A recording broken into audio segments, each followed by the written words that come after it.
Ladies and gentlemen, it's an honor to be back in St. Petersburg. Some of you I met before, I recognize some faces. My name is Markus Kalo. I live in the archipelago near Stockholm with 5 children, very happy man. But it only takes me 30 minutes into city center, so I can have both nature and the city within 1 hour maybe. So I'm considered to be a very lucky man. And I'm lucky to be here with you again. And hopefully the translation will give you some of my thoughts in Russian. Let's start right away. My title says, Modern Sustainable Buildings as a Logic Consequence of Human Needs. I heard before here, we all have human needs. Of course, we have different needs we think from the beginning, but in the end, it's pretty much the same needs we all have. Let's come back to that. If we talk about integrated design, I was asked to one more time give a definition for that. Well, we integrate the early concept of architecture with the aesthetics and the technical design from the very beginning of the design process. It doesn't work anymore to, like Frank explained with the BIM system, work product by product by product. You have to start from a holistic approach from the beginning if you want to be successful with this. This of course means also an early integration of architectural and HVAC concepts. It also means an early location of how much installation do we need and where do we put it into the building. If you like it or not, an efficient office building will need about 10% of installation space. I will come back to that later. An efficient hotel building will need about 18% of installation space. If the architect doesn't consider that from day one, it will bite him in the end. It will make a problem and not a surplus. And of course, a technical design that fits together, integrated in the building, becomes invisible. And that's true also with our indoor climate. Has any of you considered the indoor climate in this room? Maybe a bit too cold, too warm? Only if something is wrong with the indoor climate, you will think about it. If not, again, it becomes invisible. So actually, your customers, they shouldn't be knowing that you have been working on this building, then you did a good job. It's not so thankful, right? It's better to be an architect, I can see your building. But we as HVAC, we should hide as efficiently as possible. If we talk about sustainability, yes, that's the other pillar of this. We often confuse sustainability with environmentally friendly. And of course, this is a very important part. But as some of you were in there as well, somebody has to be able and willing to pay for it. What is the payback time? What is feasible? What can we afford? What do we want to afford? How do we motivate the investor? How we motivate the builder? How we motivate the designer? How can I make profit in one or the other way? That's important. And of course, what is socially accepted? What kind of building do I expect to work in? What is the status I want to have from this building, from my company, from my private home? It's very important. So those 3 parts together became the sustainability idea. Now, you all seen this picture before. We talked a little bit about evolution. Well, I don't know about these guys before, but somehow 300,000 years ago, we can talk about human needs being formed. And these human needs are exactly the same at that time than they are today. No matter where we live, really, anywhere in the world, and actually no matter how old we are, most of the time we all have the same basic human needs. And if we translate that into the pyramid of Maslow that I'm sure you have seen, it starts with the basic down here. We all have physiology needs that we need to succeed with. And for the people in here who are working with the HVAC industry, they will be happy to know that even Maslow recognized the first and most important is air. Without air, we don't live. And we all work with air in here, don't we? And we breathe 500 liters per hour, each and one of us. So I hope ventilation in this room will be enough, so we will make it until lunch. Then, of course, there's some others. Then comes clothing. Actually, this means temperature control. We need a certain environment to feel comfortable. And the third one, of course, is shelter. So 3 of these 6, 7 needs of the basic in the pyramid affect our everyday work in this room. We go one step up. There you find the security, the financial part of sustainability. But you also find health and well-being. Because of course, we all start to live in cities. We all have to deal with pollution.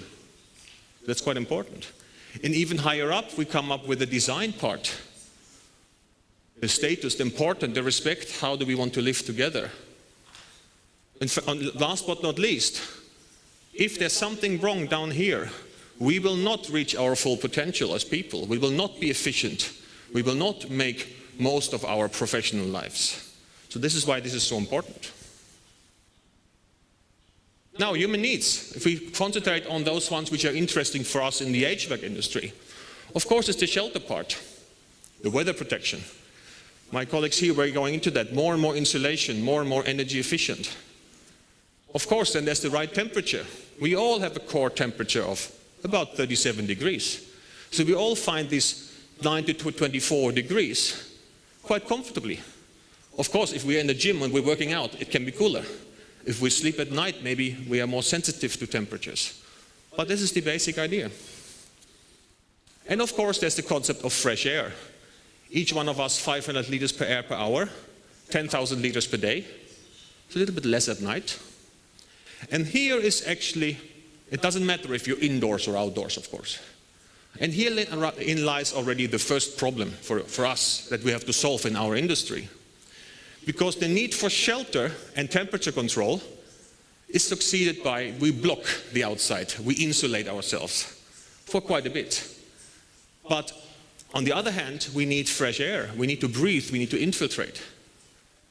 And this is a little bit where you were into that, if you can control these two parts, that you want to get enough of each and every of them at the moment you need it, then you will have an efficient building.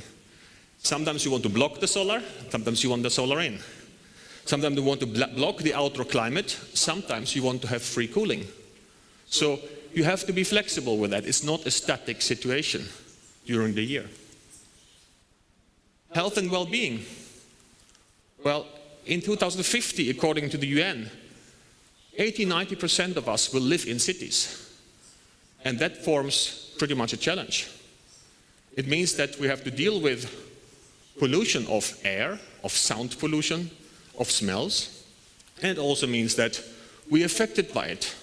We see that a lot of different diseases are starting to grow, respiratory, asthma, all these kind of things, headaches.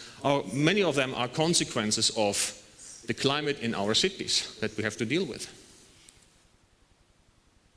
Shelter has also evolved during times, right? And the shelters look a bit different depending what climate you come from. But from the very beginning, people needed shelter. So that's me in the middle there, right? So that's how it looked in the beginning. And later on, we developed the shelters by our technically abilities. And today, maybe, these shelters might look like this, with your solars on the roof. But still, the needs will be the same, but the technology we can use and the comfort we can expect, they have changed and they have become more complex. Now, if we look at the standards of thermal insulation and tightness, you see all these different certifications we have, APBD, BREEAM, LEED, Green Building, Passive House, and so on. We all try to go the same direction. We want to reduce the amount of energy used in buildings. We want to reduce the carbon footprint in buildings. And of course, if we look for some of these values, you see it's very, very well insulated, and Passive House goes much further than most of the others, of course. One important part here is the solar factor. Then you have big glass parts. You want maximum 40% of the solar energy to come inside. The rest you want to block, because otherwise, with these very well insulated houses, you will feel that the biggest issue with Passive House is the overheating in between March and October, I think. And of course, if you see the air tightness standard in the Passive House, if the house is that tight and without mechanical ventilation, you would only be able to be one person per 50 square meter, because then the air is finished. So obviously we do need mechanical ventilation, especially in this room, right? So that is an absolute necessity, mechanical ventilation. So that's the new challenges that derive from that. Before, of course, the greatest problem was we had a lot of natural ventilation, but not too much temperature control. Today, it's more an issue about how do we actually ventilate the building in a way that it doesn't cost us too much money, which forms new challenges. So houses get more expensive. We talked about payback times. What can we afford?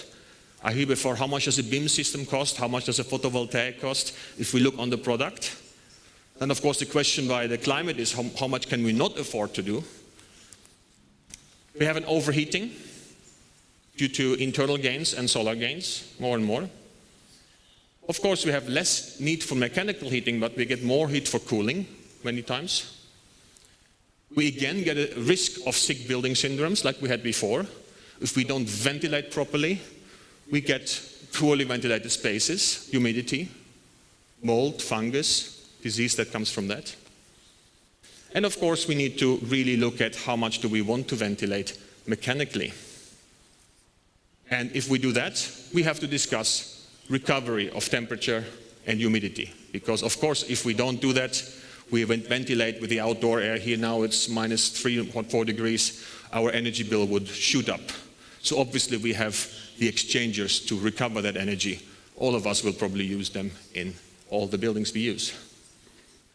And of course, the need of all this will increase during the time. If we look now for how did our industry deal with that? Also, our industry in HVAC has had an evolution over time. We started quite simple. We started with fans. And then we got more and more elaborate until our today's air handling units. And then we needed to control these things. So we had a plug on the wall from the beginning. And we got more and more complex, and today we start talking only about built-in controls. I know in air handling units it's still quite common to control from the outside, but as soon as you ask for a function rather than just a fan in a box, you probably will have an air handling unit with controls. Because you don't buy a washing machine without controls and control it externally. Because the function you have is clean clothes in 1 hour, and not a steel drum with rounds per minute and so on. No, no, no, you want the function. And that's what you want the product to do. It doesn't matter the fan, or it's just a tool to provide a certain amount of air in a certain temperature level and humidity. For cooling, that's already from the beginning. Controls itself has developed during the years as well. Of course, both geothermic and air. And when it comes to heating, we skip the fire and the cave, but we go to the stoves directly. And we have gas and oil, of course. And today I will show you, I'm very, very focused on the use of heat pumps, reversible heat pumps, and multifunctional units. Because that's really the only way how you can achieve an efficiency greater than 100%. If you have the most effective boiler, efficiency maybe will be at 95%. But of course, if you can use the outdoor air or the ground source, you can use energy freely available to you that has no carbon footprint at all, and that you don't have to pay for it. So that's interesting. If we compare the development of what's happening now with our industry, with the development of the telephone, and also where does it stop here? Why can't we just move on? What is the next thing that expects of us in the industry? Let's look at the telephone. As long as we only think product and not function and not system, we have a product development focus, like we did with the telephone. What did we want to do? I want to speak to you, you're somewhere else. I want to listen to you, you're somewhere else. I need a telephone. So it was invented, 1870. And then during the years, we speak and listen more and more beautiful. And in the end, actually, we got slightly mobile, and even more mobile. And by the year 2000, all of us had mobile phones.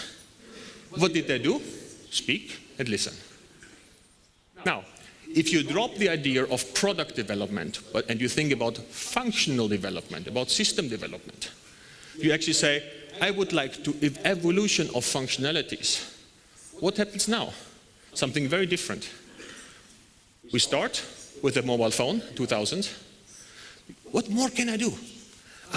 Text message. I can communicate not just by words, but by text. What more can I do? I can put a camera in, and I make a lot of beautiful pictures.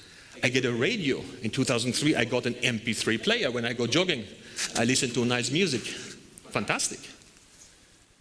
Then I have my computer. Now I get my pocket, remember pocket PC, palm top, remember that? I think they're all gone now because but that's where it started, right? I think most of you have seen this and maybe even used these devices. And then of course, good old Steve, 2007, the first iPhone. And that was really a game changer because from 2007, it became a multimedia tool. And TV and film was introduced. And since 2013, where's the product? All of them look the same, right? It's a multifunctional platform. And with this platform, you do whatever you want to do. Well, what can you do? This takes 130 years, this took 13 years. So to develop the function of a product, speak and listen, take 130 years. You drop the product, you look up the functionality, you look at the system. This we done in 13 years. Well, maybe this is more attractive because we will develop things in our lifetime. You too and me too. So, you can do everything with this. It's your imagination. Timetables, games, sound meters, very nice for the industry. How much decibels are we here? Everything is there. You can play games, you can buy things online. I almost forgot. You know what? One more thing. You can even use it as a telephone. Great. Now, if we consider this, we need to connect with each other. Also in mobility, in architecture, and urban design, connection. How did the connections look before?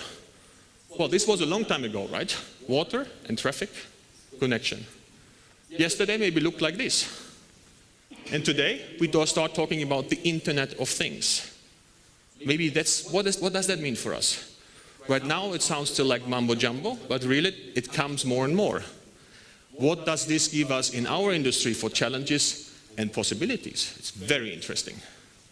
Because again, if we start from your multifunctional device, actually it's becoming just a node in your direct surrounding. You can start communicating, put off the alarm in your home, you can check things. It's already starting on the private level and it will be everywhere in a couple of years. And of course, your local environment that is interconnected means you're globally interconnected. So suddenly the concept of local, regional and global becomes quite diffuse. Now this is a challenge also to my colleagues in PM Vent. BMS systems, as we know them, you have a boss, and then you have a boss's boss, and a boss's boss. Now here, who is the boss? Nobody. It's not so hierarchical anymore. At different times of the day, different nodes are the boss. It's a decentral system. As Frank said before, it's a system that has to interconnect. You cannot have closed BMS systems anymore that only talk to themselves. It's impossible. It will not be accepted anymore in the future because you cannot perform the interaction between the different systems, the different needs of society in an efficient way. Now, what does this mean for the HVAC industry? Product development has to become system development. System development has to become system evolution. We can speed up this quite a bit by leaving the products alone and looking at the holistic approach. And this means we need to have the integrated design on all levels, again, interaction of architecture and technology. We have the interaction of human needs, functionality, and the holistic technical solution. And of course, we have the full connectivity inside the building and around the building. And on the note of sustainability, this means, again, on the social level, economical level, and of course, environmentally friendly. So it has to be feasible for us. We will have to get some profit out of it in our everyday life in order to be able to perform this, all of us.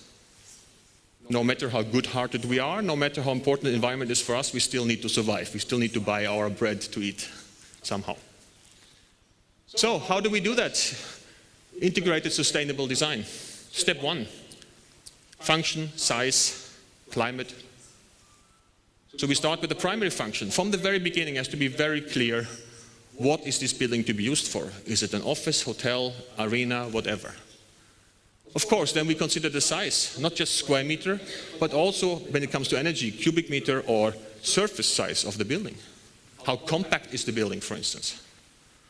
We look at the climate. Of course, we all know this climate data. St. Petersburg maybe as the coldest here, minus 21. As the hottest, maybe plus 32. But really, how many hours per year is that true? Of course, we shouldn't freeze to death when it's minus 21. But energy-wise, the consumption we need at the time it's minus 21, it's so few times in a couple of years, it doesn't really matter how much energy I need at that moment, as long as I have the energy. On the global impact of environment or global impact of how much you pay for energy, it's not so interesting. What is much more interesting is that you have about 1/3 of the year above 10 degrees in St. Petersburg, which means you will have probably more heat need for cooling than for heating. Because with a well-insulated house, I think you will agree, if it's 10 degrees outside, you don't need to heat anymore if it's done properly, because you have the gains of people, of machines, of lights, of everything. You are basically not in need of heating anymore. And also interessant for commercial buildings between 5 and 15 degrees, you have a need for heating in one part of the building and cooling in the other part of the building. Maybe towards north or south, maybe in a conference room or in a single office. And between 5 and 15 degrees, you have all the free cooling in the world available. If you ventilate by air, well, 15 degrees is the minimum you want to supply by cooling even the same with water. You have a 14 degree of water, a chiller working with 14, 17, for instance. So you're in the free cooling range without using a compressor, without using anything else. As I said, St. Petersburg, the climates are much more between -7 and +20 somewhere, in reality, most of the 8,760 hours per year. Then we have the shell, of course. We have the legal requirements, we have the EPBD in Western Europe. I'm sure we have Russian requirements here as well that get more and more restricted every year. We have the standard we want to have. And as you said before, as an architect, you have to consider what kind of mass you want the building to have. Do you want to work with energy storage or not? How heavy should the building be? That's the shell, step 1. Step 2. Now, the rooms, the functionality. Office, conference, passageway. What demands do we have? What kind of standard do we want to have? How many people are visiting in those rooms? When are they visiting? What activity do they have? And are they at the same time in the building, yes or no? Very interesting for the design of the architecture and of the HVAC system. And how much energy you have to bring to the building. And how much energy you can produce inside the building. How much loads do you have in every room? Constant or only sometimes? How much infiltration you get, how much solar gains, or actually how much solar you want to block. Both of them are very interesting. What quality do you expect? I mean, if you stay in this hotel, the Astoria, I think it's 5-star, you pay a lot per night. So you don't accept an indoor climate where you freeze, or a ventilator that sounds bzzz, make you sleep. No, not to make you sleep, should be silent, right? And the right climate. If you go to bed and breakfast, okay, you pay a few rubles. You're more accepting to sound and noise and smell. It's better because you didn't pay for it. So what do you expect? What's the social expectation of paying a lot for a 5-star hotel? It's much bigger, of course, than a 1-star. What's the sound level you expect? Depending what you do. If you have an office, it can be more than if you want to sleep. At least if you don't want to sleep in your office. Now, what's the orientation of room? About solar path. It's very interesting about logistics. So you have rooms with different function and orientation. And of course you have a heating need, maybe at the same time as you have a cooling need during the south.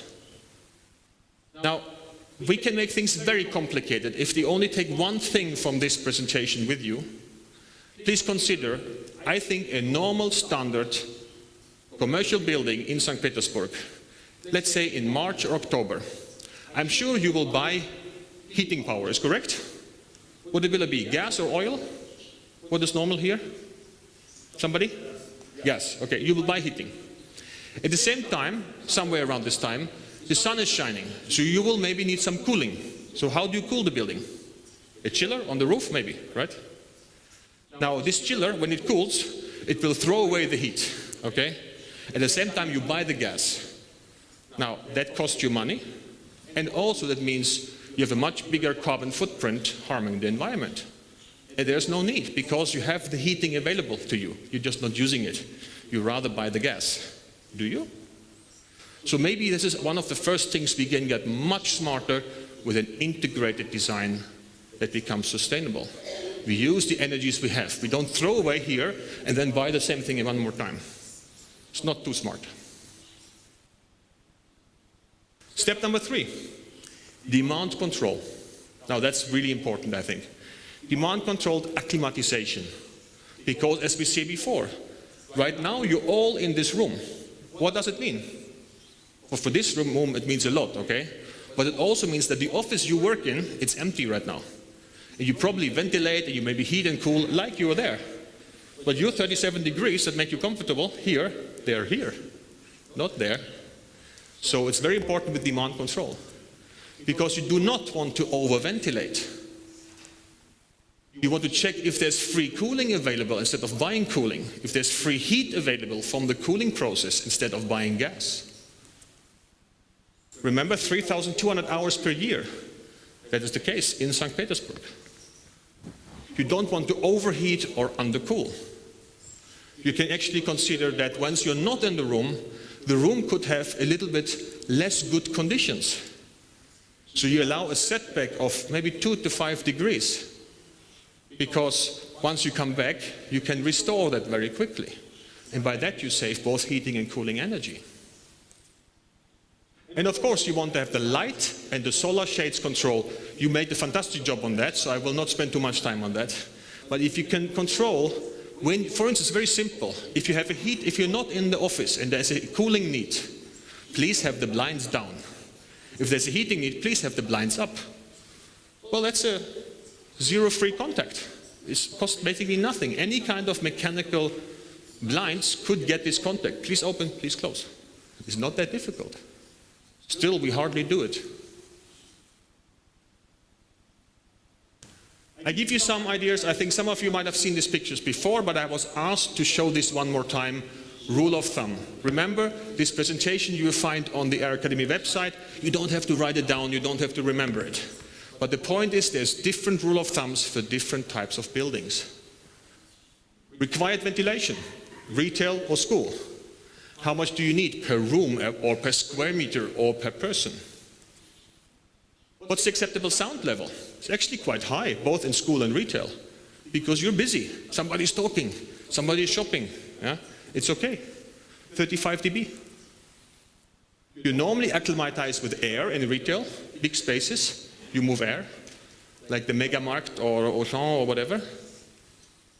In schools, normally it's water. What do I mean by water? Well, it's the radiator on the wall. It's water. Yes? Normally schools don't have cooling, but they have the heating, and they have some kind of ventilation. What kind of temperature do we find acceptable? It's quite big span, because we're dressed, we are awake, we are moving. We're not too sensitive to the temperature. The same thing there. How much setback can we do? Quite a lot. Because we know when people are in the school. We know when there's shopping time because shops are open. So at night time, we can drop back quite far. And then in the morning we can have as soon as in a shop you put on all the lights, you let in all the people, those 5 degrees, they're back up very, very quickly. You don't have to even pay for heating up the shop because it's going by itself, just by putting on the internal loads. Of course, in the retail, we want air volume and temperature demand control. On the schools, we normally have the air volume and temperature demand controlled, and we want to have free cooling. Because in schools, we don't want to pay for compressor cooling. So maybe you can be smart and use the ventilation instead. As I said before, in retail, about 8% of the space you will have to sacrifice for the installations. In schools, about 12%. If you use more, of course, you lose square meters to be using. If you use less, technical installations become very complex, very hard to service and maintenance, and the installation will become expensive. So there is a break even somewhere where it's no point to make it smaller. And of course you have how many people are visiting per square meters. All of this you see, 2.5 people per square meter.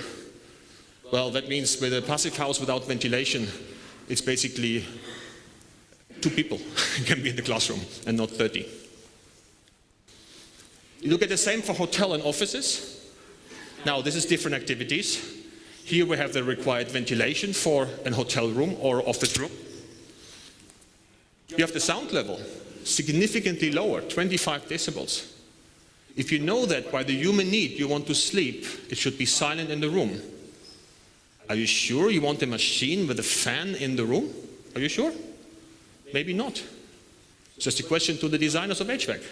Do you need to have a fan in the room? Just because 80% of the world have fan coils? Is that the only solution? No. Please ask my colleagues from PM Vent this afternoon, they will tell you there's a lot of different possibilities. And not just with Swegon and PM Vent, but anywhere. You normally have acclimatization with water or DX. And in offices you even have water DX, sometimes also air. Why is there more water and DX here? Because there's a lot of small rooms with different climates. So to do that just by air is much more difficult. Because you want to have different set points. Somebody like it cool in the hotel room, other want it hot in the hotel room, right? On the climate. You don't know. And of course temperatures values become more tight in a hotel because you're more sensitive to the temperature inside your room. Absence setback gets smaller. And of course we have demand control on air temperature and volume. Hotel is most complex. Sorry, I had said 18%, actually it's 17%, 17.4 to be exact, for the technical installations that you need in a hotel that works well. And in an office is about 10%. And this is the density of people visiting in these places. So you can download these pictures and you have them all. Now if we design the room level now, we have to make some decisions. Of course, we start from the top down, from the system. We have the heating and cooling production, we have the air production, we have the duct work and the silencers. And then once we come to the room level, as I said before, there's a decision to be made. Do we climatize by air or by water or DX? And this really depends on, as I said before, the building type. Is it a school? Is it a hotel? Is it an office? And then you have to make the next decision about investment cost, life cycle cost, environment. Are you looking for the cheapest investment, or are you looking at the cheapest investment over time, or are you looking at energy use? Well, if you go for the full demand control on the water side, you will spend about 10% more investment, but you will save about 35% of energy. And this is true for basically any building type, and we have locked buildings over time with iSurf where we see this data. So it's not a made-up data, we see that coming back again and again. So you spend 10% less in investment by having a stupid system. But also that means you have a building that is not as fit for changes or flexibility. Exactly the same numbers you have on the air side. So there's no trick to this. If you now go and look at demand control, how do you do that?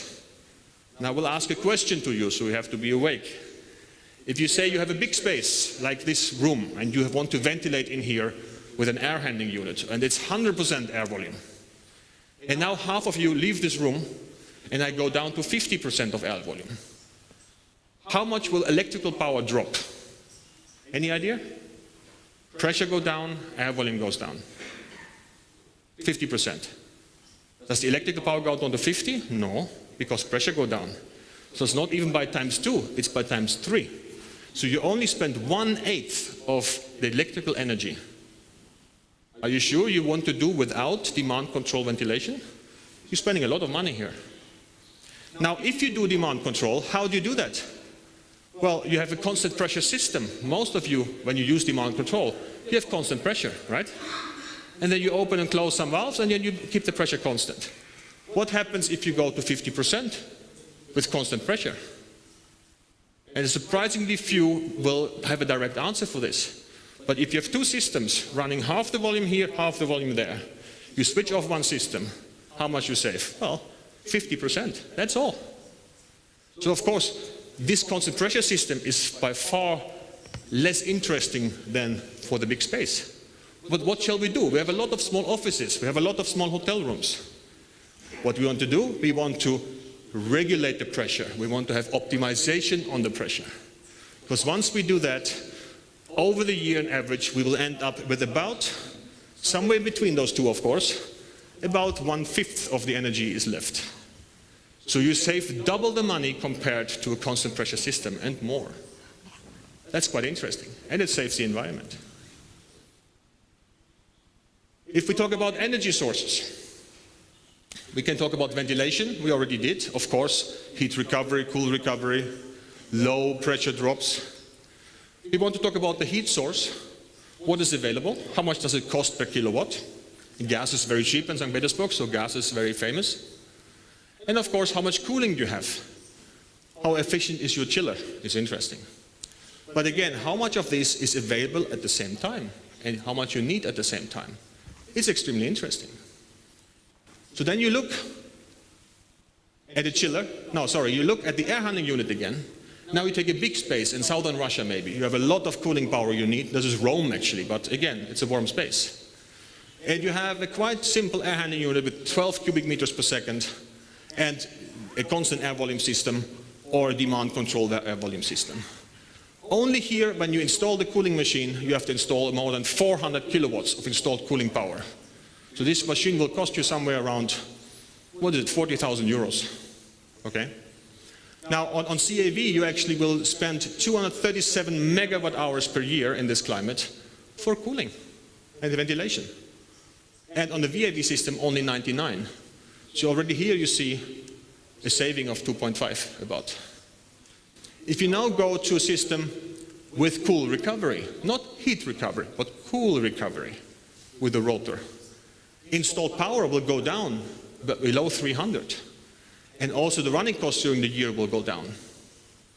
If you now have something we call a sorptic rotor, where we're even more efficient with cooling power, where we recover the humidity in order to cut the cooling cost, we're below 200 kilowatt per installed. And of course, we have very much lower in the annual use. Now somebody asked me, how can I afford? I want cheap investment. How can I afford a demand control system? Well, for instance, you save 25,000 euros just by buying a smaller chiller. So now this 25,000 you could spend in the demand control system without losing one single ruble. Just by being smarter, by connecting the chiller, the air handling unit, and the demand control on the room. That's the system approach, rather than a product approach. And still you have spent the same money. And on top of that, of course, you save the environment. Do you know which of these machines uses less energy? Have you seen this before? What do you think, Marta? Which of these uses less energy? PM hopes me to say the gold one, but no. It's this one. You know why? It's broken. It's broken. Yeah. It's not doing anything, so it uses zero. And what happens? Of course, this is happening. You got problems. So you cannot afford this, right? Now, if we talk about heating and cooling instead, what is available to us and how much does it cost? Electricity, gas, oil, district heating, heat pump, boiler, and the chiller, of course. And we look at prices, these different all over the world. How much does it cost to have a kilowatt of gas in Russia? I don't know. How much does it cost to heat and cool by heat pump? Well, I do know. Actually, it's, if you look at the electricity in Russia, and 1/4 of that will be the price for 1 kilowatt of heating. And 1/3 of that will be the price for the kilowatt of cooling.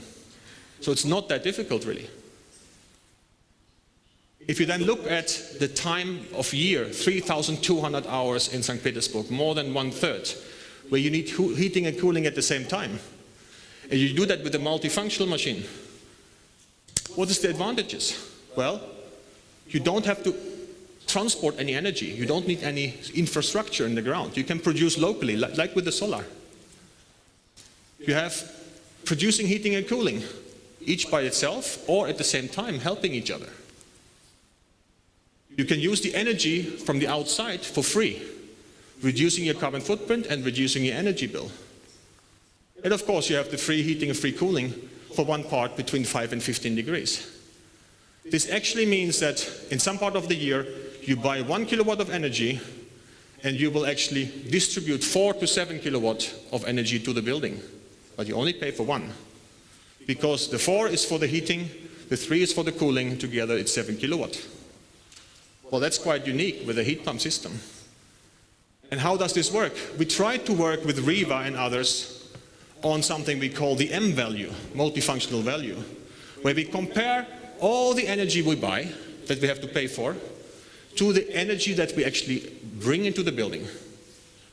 That is a good comparison, because like this we can compare any kind of external source that we pay for, right? And we can look at any building anywhere in the world, and we'll find the best energy producers for that. So that's what we call the M value. I made an example for St. Petersburg. This is a temperature curve, actually 96, but it's not so different today.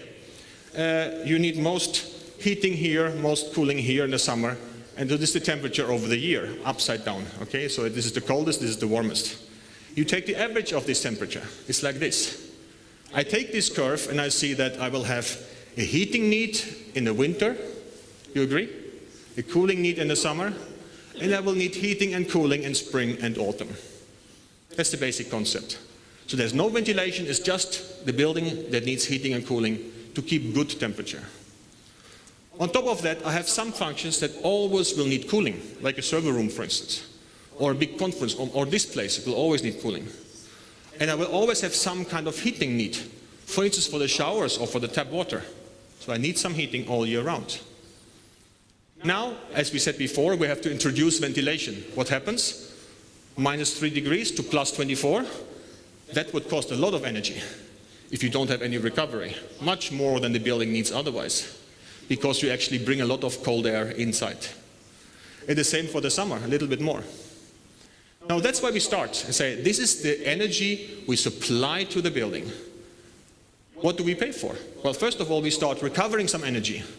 We recover 80% on the rotor, for instance. That's gone again. Thanks God, because that was a big one. Now, next step, we look, how do we produce cooling? Well, traditionally we produce cooling with the chiller, and this will give us an excess heat. This excess heat you throw out of the building, it has no use for you, correct? Besides, when you come to this area, where actually this excess heat comes into an area where there's a heating need. At the moment there's a heating need, and you have this cooling, this is produced for free. You agree with me? Good. Now you check how you produce cooling. You actually use heat from the outdoor air or from the ground, and you bring that back with the compressor, which means that on an idea of the heating, about a COP of 4, 3/4 for free, 1/4 you pay for. And with a simple chiller, with an EER of 3, 1/3 you have to pay for, 2/3 is for free. So now it looks like this. And what you see here now is the combination of what you pay for, the black, and what you get for free distributed to the building, the green. So the supplied energy and the bought energy. That's what we call the M value. And in average, with a smart building today, you can get an M value average over the year somewhere between 7 and 8.5. Then you're efficient. In some parts of the year, in very, very bad condition, -21. Maybe the M value is 1. But how often is -21? Maybe +32 St. Petersburg. Maybe the M value is 1.5. I don't know. Or maybe it's actually 3 because the cooling power is the only thing needing something. But it's not so many times per year. That's the idea of the M value. I want to conclude with saying, everything together, we have the high quality of the building shell. We have the demand-controlled climate distribution, air or water, on the second step. Then we have, of course, the demand-controlled climate production, heating, ventilation and cooling. And then we have the connectivity to the cloud, the BMS system. And whenever you want to control media, air or water or whatever it is, please remember, also one thing to take with you, rather regulate the fan than closing a damper. Rather regulate the pump than closing the valve. Because if you close something, you bring pressure. Pressure costs money. Pressure costs life length of the product. So, on this IoT notion, we have the hardware, we have the software, we have the demand control, all of that we already know. But of course now we have the local network in the building. We link to what somebody said, safety regulation, fire control for instance. We have the remote monitoring. For your business, very interesting because the HVAC industry will see a lot of services that don't even exist yet. Energy performance management came already a couple of years ago. It died out because it was too early, because we did not have the Internet of Things. EPC contracting, where you promise the customer a certain energy bill per year. It will come back and it will be the future. And it will be extremely attractive. You can solve some things remotely. You can see what's wrong and bring the right part to the building. You don't have to go 2 times, you only go 1 time. You reduce transportation. And of course you interact with the nodes of each and all of these for the needs that you have in this building.